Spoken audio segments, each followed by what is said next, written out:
listeners, when was the last time you jumped rope? Has it been maybe, 10 minutes ago, maybe 10 years ago, maybe 30 years ago?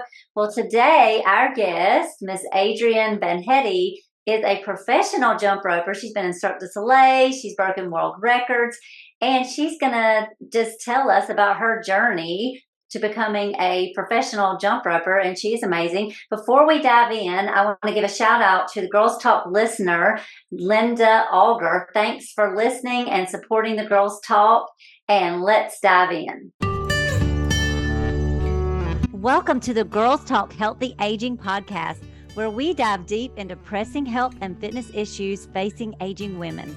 I'm Alli Kerr. And I'm Shawna Kaminski. And together we'll bring candid conversations, expert advice, and personal stories that will inspire and empower you on your own wellness journey. Adrienn, you are the jump rope master, and we are so excited to hear about your jump roping journey, but we also want to hear about your personal journey because our listeners love just hearing about what makes you you. So you're in Hungary, and I know I've never been to Hungary. I don't know if Shawna has ever been, no. And I don't know if I'll ever get to go. And I know some of our listeners have never been, and they may never get to go. So maybe if you could just start out with, and then we'll get into some of you've been to the Olympics, you've broken world records, and we'll talk about all that. But so take us to Hungary and fill us in about Adrienn. Okay, so let's start with my little country.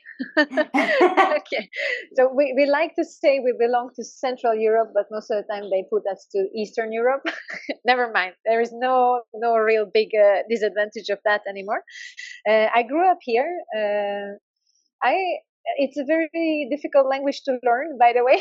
If ever somebody is thinking of learning Hungarian, I think the best choice would be to move here and learn from the people. Basically, we started, just to relate to jump rope a little bit in Hungary, we started as one of the first European countries with jump rope, and I have been doing it for over 30 years now, and traveled around Europe mostly, also the world a little bit. I've been staying in the United States and Canada for some time, Brazil, I went to Australia, I was in Japan, China, performing different places. And that you've been doing it for 30 years. Like, it's not something we just pick up a jump rope and then you join Cirque Du Soleil and then you're, breaking world records. Like, you've been spending 30 years doing this. This is like legit. Yeah. You didn't get lucky. People see, oh, this person's lucky or they're gifted or they're just athletic. Like, you started as a kid. Yeah, I didn't consider myself talented, really. I think I was more the character who was always working harder than the people around, more or less, because I always thought that they were better, and then I need to work harder than them to be able to be as good as they are. But I think I sticked with it. That's the difference, more or less. I never, even when for 6 years, I didn't receive a call from Cirque du Soleil after the audition. And in these 6 years, I still did competition. I trained even when there was no competition. And then when they just gave a call that, okay, now there is a contract, I didn't, I was wondering, how do they think that I'm still doing jump rope after 6 years? Yeah, but I still do. The fact that you were ready. I mean, that's a lesson in and of itself. Is just, when you want something, stay ready. Like, don't give up and stick with it and stay ready. Like, you never know. It might be 6 years before you get that call. That's pretty awesome. Yeah, we've interviewed a couple American Ninja Warrior athletes. And they're like, I think it was Sandy or Gennady that said, my goal is not to, get ready. My goal is to stay ready. Yeah. Stay ready. How you've taken your career is just, well, number one, you love it. And number two, it's just a matter of staying ready. And I'm guessing that this is going to be like something that you will, even when you're not performing professionally, is something that you're going to be doing. Yeah, I think in other fields of life also, it's a very it's a different mindset, because you're not waiting for something to happen. You keep doing, and then the things happen. by them. You feel that it happens by itself, but eventually when you think back and you look back, you put in the energy all the time, and then yeah, it's a very good sentence, and it's nice to put it this way, that you stay ready. Yeah, yeah, and you're so right. I think about putting your energy into that. You're putting that energy out there, and then it comes back to you. But if you're just not doing anything, don't expect these big things to happen. And I think we do that sometimes. We're like, well, why hasn't this happened for me? Well, because you're not like Adrienn. You're not just pining away or getting it done over there and taking action for 6 years plus. You didn't pine away. You just kept at it, which is really amazing. So. Anyway. I have a question about childhood for you, Adrienn, because again, like I've never been to Hungary. So jump roping, and it's something that y'all saw in a movie. Is that what you said earlier? Y'all saw it in a movie, and then my dad did. Your dad saw it in a movie. So so you never really saw other kids jumping rope there? That was kind of something that you didn't see? Yeah, in the beginning, this kind of playground skipping with children jumping a little bit, but nothing professional. It was not like they were doing tricks or something. And after we have discovered that there is the federation in Hungary, and we visited the first competition, then it was really obvious that there's a lot more than what we thought this was possible to do with the jump rope. And not really like as a jump rope club or people doing jump rope other than just on the playground jumping a little bit. It didn't really exist at this time. And then you and your sister both got into it. So did your dad kind of push y'all, like wanting y'all to get into jump rope, since both of y'all got into it? He really wanted us to do something more traditional. My sister was playing tennis, and I was doing, handball, the team handball. It's a bigger sport in Europe. And originally the plan was for us that because my dad used to be a soccer player, and the idea was that we will be athletes, but in a traditional sports. And finally, none of us chose traditional sports. Both of us stayed with jump rope. I think it's also because of the community. We had a nice group, and in the beginning, we were attending the first couple of competitions with the children from the school of my dad.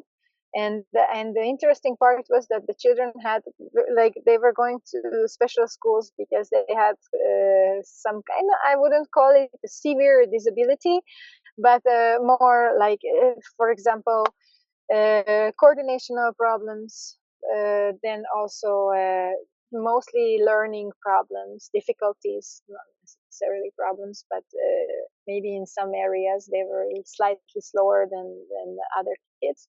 So when we had the training to teach a choreography for these children, took 6 times longer than with the regular kids. So for them to remember, which was an interesting experience, because for us originally, as it was a kind of extra activity besides the other sports that we were doing, we were mostly there to help these children and to be with our dad in the school, after school activities. And when we found out that there are competitions and we would like to attend competitions, then we really prepared with these children in a team to be able to compete, and really not for the results, not for the to win the trophy, just to help them integrate a little bit into the society, and to be with the other children in the sport that they like to do. And eventually we reached the level that, you never know what comes at the competitions, because, for example, when we train, it was many times full of mistakes and the routines didn't really go well. But when we arrived at the competition, somehow it was so important for them also that they were doing all the routines with super focus, and they were beating the regular children. So with these kids, I mean, they were not so much anymore kids. They were 16-year-old girls when we went for world and European championships, that we could win the competition with them, because they were so focused and prepared and comfortable in this jump rope bubble in a way that you would never say that they had any kind of issues. So anyway, we had all the opportunities to discover the world, and jump rope was a big part of it in my life.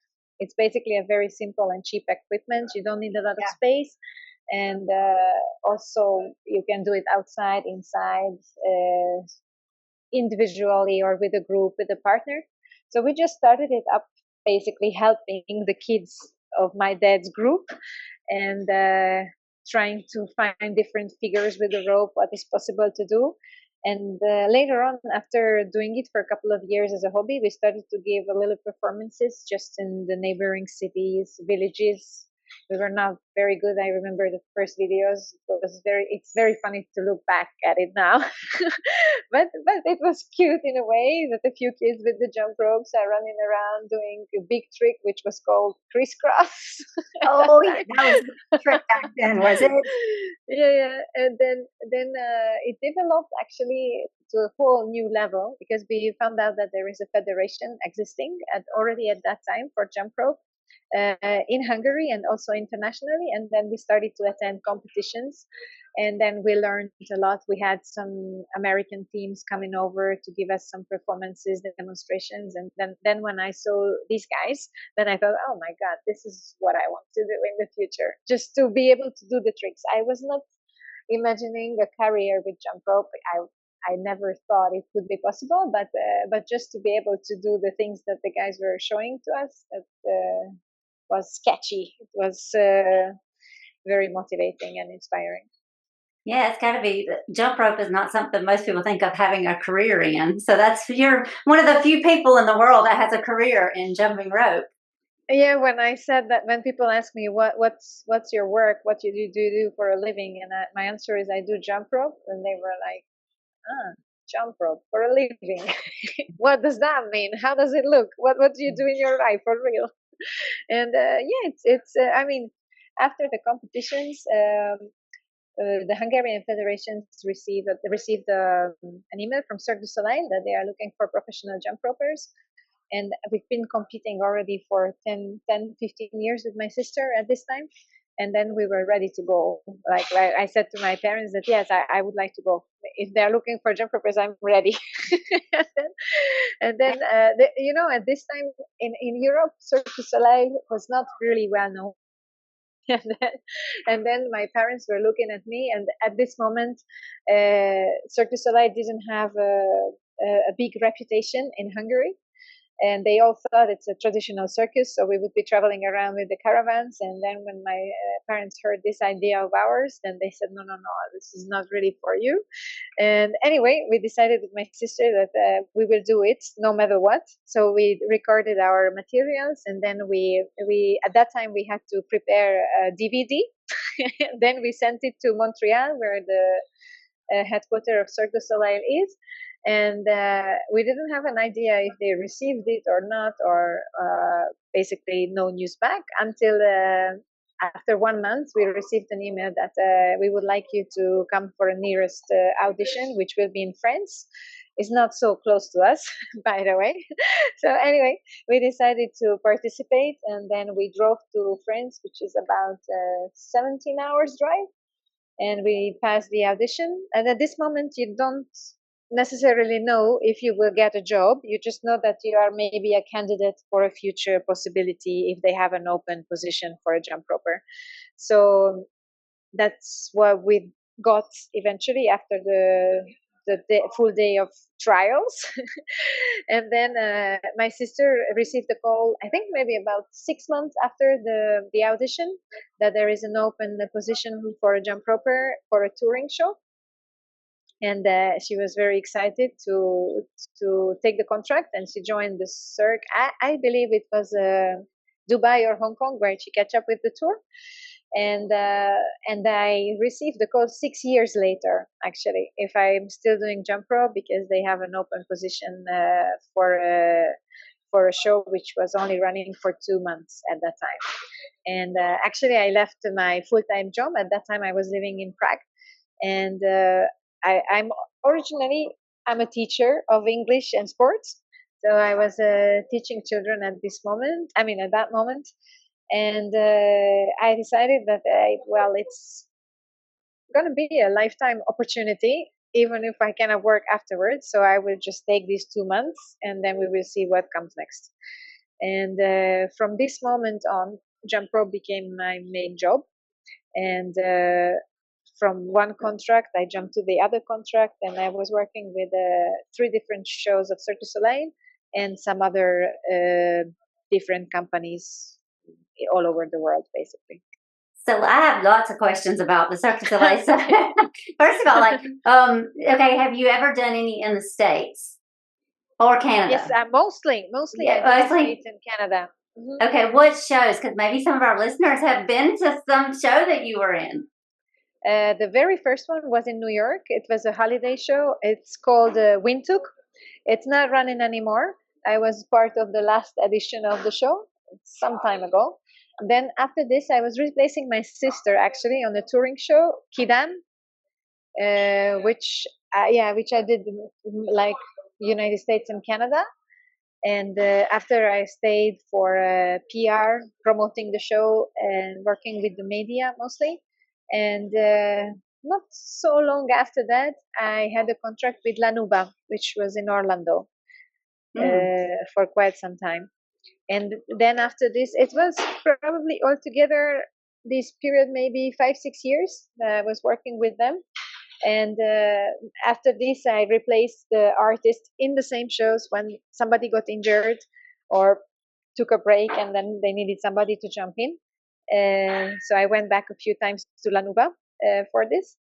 And then we worked for some special events of Cirque du Soleil in Spain. And my sister did another touring show with them on the ship. I mean, it was one show, but it was on a cruise ship. Cirque du Soleil.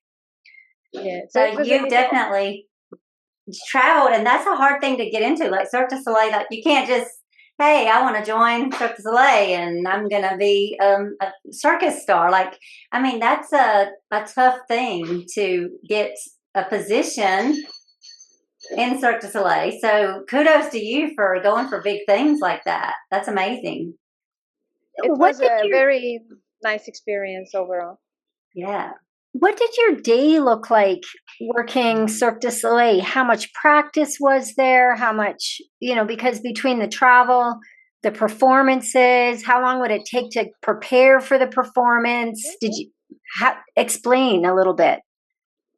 Well, it's a very human company to work for, actually. I think that's why they are one of the best in the world still. Because they treat the artist very nicely overall. So basically they select people. That's why probably they do the audition so carefully, that they select artists who have the stamina to last for a long time. Because you're doing shows every day, 2 shows a day, more or less, sometimes 3, depends on the schedule.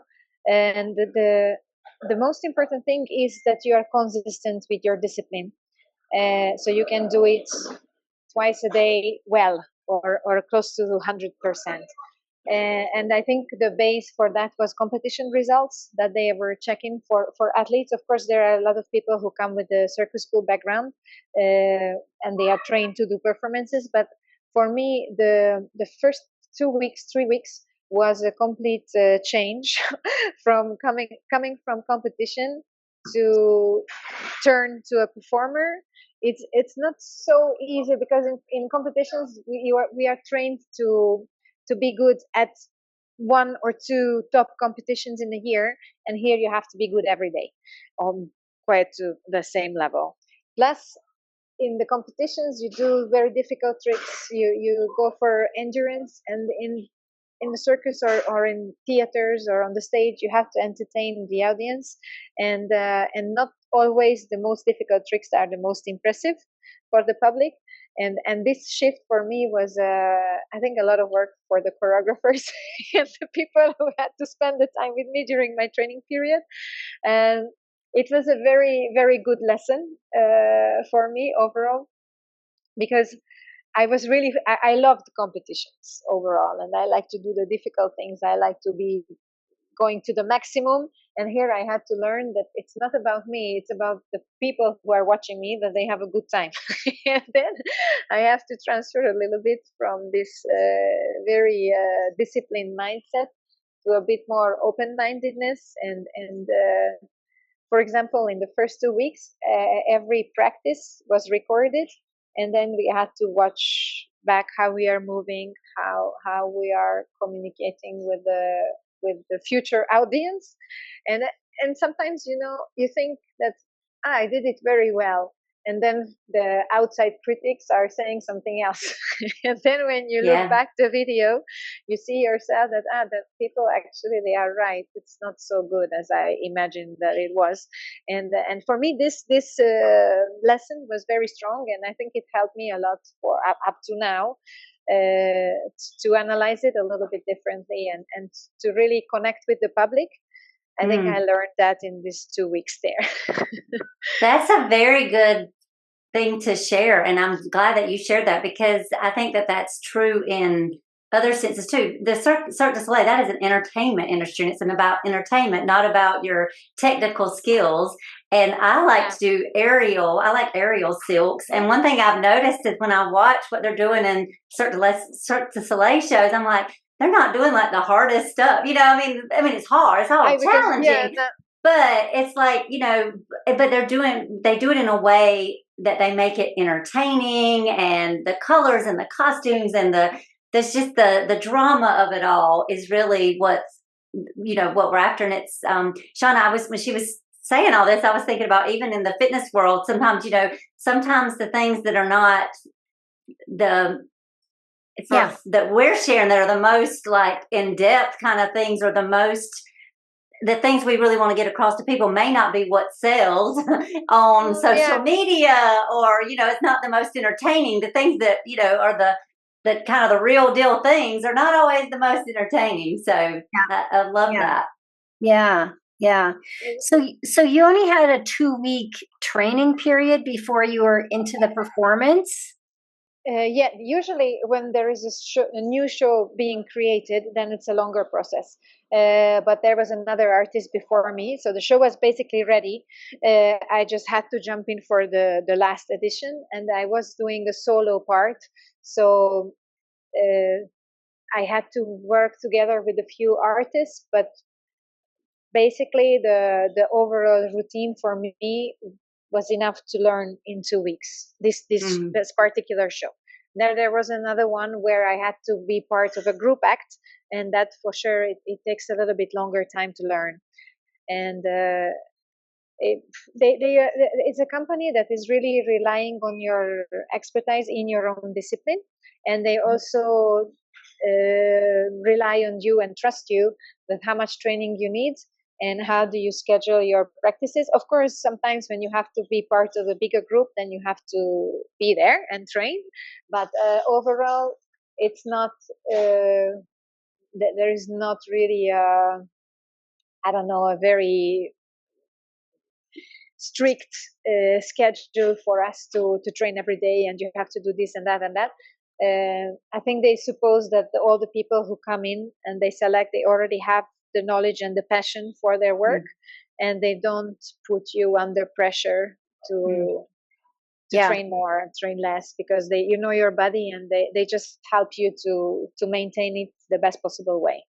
And the people that are doing it, like y'all are the real deal. Like, y'all can do so much higher technique than what you're showing in those shows. So I guess that's why they don't have to worry. So they know they're getting true pros. Yeah, the very nice thing about it is that you work together with people who are very like-minded, and they are very passionate about what they are doing. And it's a very cool community to be part of. And then you get to learn different nationalities, some languages if you are interested to learn, of course. And it's a very versatile community. And I think the company is very special about how they manage their employees. They take very good care of them in general. So as for you, because you've been jumping rope and, professionally for years and years, how has your body held up? And, have you had any injuries? And how have you managed to maintain a career in a very impactful sport? Yeah, it's partly also when I started to work with Cirque du Soleil, it was the very first thing that they do. They analyze your body, and if there is something that they spot from the beginning that you might have to pay attention in the future just to prevent injuries, then they give you exercises to help you and to try to avoid the injuries. And I think it's a very useful mindset to think about for anyone, not only for jump rope, but for sure with the impact, especially when it's very repetitive and you do twice a day performances. At certain points, you will feel it Mhm. this way or the other way, but it will have some effect. I have to say I have been lucky because well, a jumping injury is Achilles tendon inflammation, which happens to quite a few people. I had it also but not when I was working with Cirque du Soleil. Even earlier when I was doing competitions, and like knee problems from time to time, a little bit of back problems when I don't take care of it or I don't give enough rest. But we have a physiotherapist traveling with us or being next to us if it's a residential show, and right away you have the chance to consult, to ask for help. And when it's very few, really, like very few companies that is taking care of the artist this much, that if you're not feeling good or the opinion of the expert is saying that it's better to rest, keep working on some other exercises, then you're out of the show until you feel 100% good to go back. And until this moment, they are not pushing you to do everything with pain. So I think it gives a longer life to artists in general. And I also learned for myself that how to handle this kind of situation when you start to feel that not everything is okay, which direction to take, who to ask. It's a very nice help and access that you can have to, at the same time, also experts who are really professionals. Well, I mean, your career and livelihood depends on it, but I think the message to our listeners is that if something hurts, it generally doesn't go away on its own. You do need to either rest or get Yeah. some support for it. Um, yeah, it's very true. When I was younger, I played the hero that I can do it even with the pain. now, now I don't play this role anymore. The faster I consult somebody who understands and who knows what she's doing, and a physio or a therapist or a doctor, just to check which direction we need to take, I think you can prevent a lot of problems. Of course, there are injuries which come out from one bad move, and this you can't always avoid. But when you start to feel that not everything is the way it should be in the body, I think it's very useful to check and to pick the right direction, because you don't necessarily need to suffer. Yeah. And you can prolong the good feeling of being able to exercise and to give, like, to live a full life if you pay attention.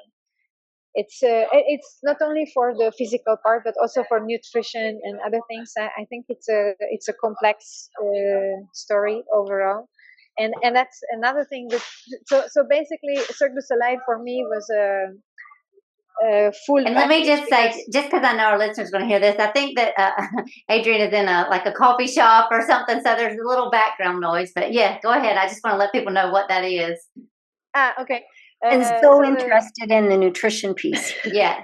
The nutrition piece, for example, in each Cirque du Soleil show, especially the touring shows, we are traveling with our own kitchen. So it means that our staff is going to shop from the local market. They bring in the food, they cook it there. So you are having a very good choice of food, basically, to take care of yourself, which is a very important part, especially when you are traveling, because it's not always very easy to access and to have yourself the best quality meal every single day. Of course, I'm not saying I'm super clean eater, because of course There are some things with a passion for some sweet here and there, but in general, it's very good to pay attention, because I think you can prevent a lot of unnecessary illnesses, and you can prolong your active living very much. And in I'm originally a sports teacher also, so I like to pay attention. And now I started to study a little bit of physiotherapy. But you learn on the way also a lot, because you experience yourself some things, and then you, from the professionals around, you can take a lot of useful information. I can imagine as a Cirque du Soleil performer, I'm thinking of the performances that I've been to. You know, there's gymnasts, and like everybody has a certain body image.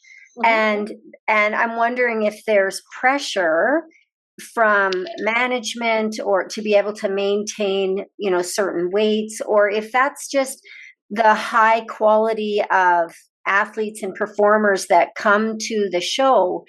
They have that personal discipline to be able to feed their bodies and train to be able to maintain those peak, you know, performances and physiques.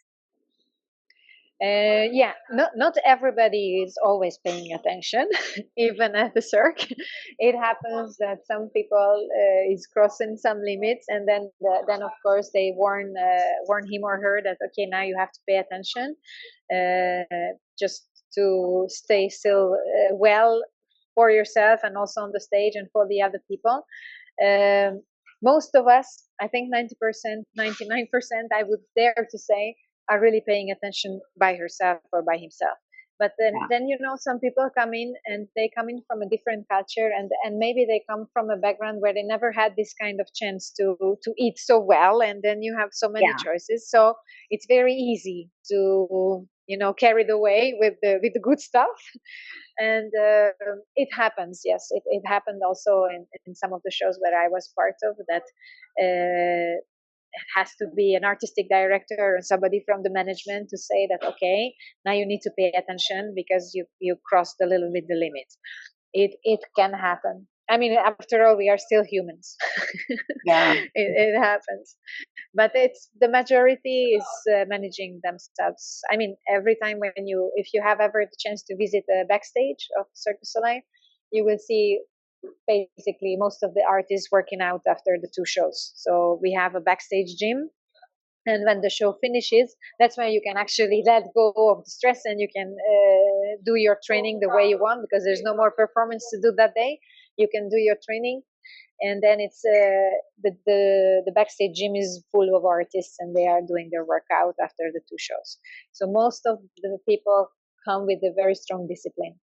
What about traveling with family? Like, are there families on that are participating in the show, that they bring like everyone with them, or are you just kind of away from your family when you're traveling for most of the performers? It's a very good question. Depends on the show. If it's there are basically three main kind of shows. One, resident show, where you can move with your family, you can relocate basically, because you know you will be working there for a longer time, and then you manage your housing, and then you can bring your family. And there are touring shows which are touring a little bit longer periods, meaning that in each city they stay, let's say, maybe a month and a half, more or less, month and a half, 2 months, which gives the possibility to educate and to be a little bit easier on settling down for 1 month, once and 1.5, and then it's a little bit different tour management. So there you can also bring your family, because in these places we usually stay in apartments, so there is space. You can cook your meal also if you are with your relatives or your family. And then there is also a third kind of touring, which is called the arena show. So basically, it's very short. You travel every week to a new city. This one is very difficult to bring along family. So usually, the composition on these kind of shows is younger artists that are still free to go around and enjoying the freedom of traveling. And for them, it's a nice adventure and experience, but it's a little bit harder with the family. What ages do people, like, with you're doing something that's very active, so I would think there's kind of like is there like an age where they age you Range. out, or they're like, okay, you're too old now? How does that work? Yeah. Well, the composition of the artists are very broad, apparently, regarding the age. Um, from 18, for sure. We had, at the moment when I started to work with Lanuba, we still had children working with us in some of the numbers. I don't think they do it anymore. Now it's more adults. And, we have clowns, we have characters, so they are 60-ish, something. Mm-hmm. So depends on the discipline. I don't count as the youngest one for the jump rope. So now I think the new people are coming in, which I'm happy about. They are very good, and it's good to switch up a little bit. Of course, the sport is also developing. So at one point, Cirque needs to also catch up with the new talents. They cannot keep us there for ages. But the tendency is that they like to keep the artist for a very long time. They don't trash you out very easily. Yeah. So for like those that are doing performance type arts, like what you do, jump rope or aerial silks, or the gymnast, what would you say would be kind of the oldest you would have someone doing those type activities? We had over 40 easily, 45, 46, 48. I still see gymnasts in the shows who are reaching 50, more or less. Depends, I think, what kind of tricks you need to do, how your body is reacting to it, and how much injury you had in the past, how well you can cope with the schedule. For example, Lanuba was one of the oldest shows regarding the age of the artists. I think many people were over 35 easily. 35, between 35 and 50 was the most common age group. So when you come close to a point where either you don't want to travel with the show or you don't want to be a performer, is there room for you to move into a management or a training type position within the organization? Yes, they offer different programs. I'm not working that much at the moment with them, but when I was still working with them, they had a program called Crossroads, which helped the artists who were interested to stay with the company to retrain them and learn a different field, learn about a different field, so that they could be coaches, or they could be talent scouts, or they can be, I don't know, working with the logistics parts if they had a lot of experiences with traveling around. So there are ways to stay with the company. And some people just decide that they want to create their own new life, staying with circus or staying in the world of art, or going back to their country and starting up the club, for example. This is what I have been trying to do lately. And it's for sure, after some time, some people can last for a very long time traveling around, and some, depending on the personalities, the characters, the goals in life, they stop a little bit earlier. And also, it's sometimes, for me, it's also interesting to change around a lot the activity that I'm doing. With Cirque du Soleil, I didn't feel it that much, but with other companies, when it starts to be very much like a routine, then it's mentally, it's also difficult at some point. And then you just change for something else, or take another contract. Some beach places, there are also nice spots where you just like to be, and then the work is secondary. And it's always great to have on your resume that you were in the Cirque du Soleil. So you'll have there's so many other doors, I'm sure, that opens for you. Definitely, it just depends which direction you choose eventually. But for sure, I really like the company, and for me, it was a very, very nice experience that I spent with them in the years that I worked with them. And now I work more in Hungary. I do a lot of events, sports, corporate, depending on where they can fit the jump rope in.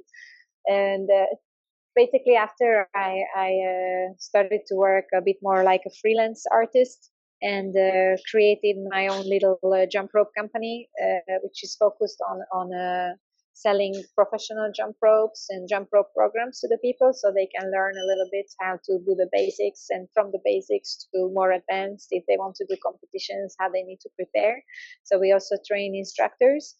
And I travel around also to give workshops to professional athletes, not necessarily artists, but circuses as well. But jump rope is used a lot as a cross training for other sports, and I think there is still a lot of space uh, to use it to their maximum potential, and not just a little single jump roping, but they can also, professional athletes, I don't know, soccer players, basketball players, can learn some basic tricks, some basic routines with the rope, which can benefit a lot their main sport in a way. So if someone wanted to start jump roping, for maybe just for fitness and fun, how would you suggest that a beginner start, and where do they start? How do they build their skills? What kind of rope do they get? Yeah, the very important first step is a good rope. The best one for beginners that I always suggest is a beaded rope. I prefer personally the long handles, because it gives a little help as an extension of the arms, and you can learn the basic process and basic movements with the rope easier. But some people prefers the short handles, which is fine also. I like when there is a little weight of the rope when you start to practice, because then it gives you a better control, and you learn the technique a little bit more precisely. And the very beginning, I always suggest that you start with side swing, so you don't jump over the rope right away, just to feel how it is when you turn the rope, and then you avoid also making mistakes, because a lot of people, when they come in for the classes, they get a little bit demotivated if they make a lot of mistakes. It can happen because some people haven't been jumping rope since their childhood. Most of the time, that's the first sentence that I hear when they see jump roping, and then they said, "Oh, I didn't have a rope in my hand for 20 years." and then, and it's good. I mean, to start again, it's a very good tool to improve the coordination and concentration, condition. It's a good mix, and I think it's fun. I think it's a very interesting sport to do individually, with a partner, with a group. It can be something entertaining and joyful. Yeah, and very versatile. A do anywhere type thing. Like you can't haul a treadmill somewhere, but your jump rope you can put in your luggage, and you can. I've done jump rope in an airport, in my hotel room, and you get like that cardio burst, and for bone density, like there's just so many benefits for heart health, for bone density, for stamina. It's really a winning exercise. Yeah. I think for me, after all these years, it's still my favorite cardio. it never gets. I know if I really want to have a good cardio, it's jump rope. Yeah, other things don't replace it. Yeah.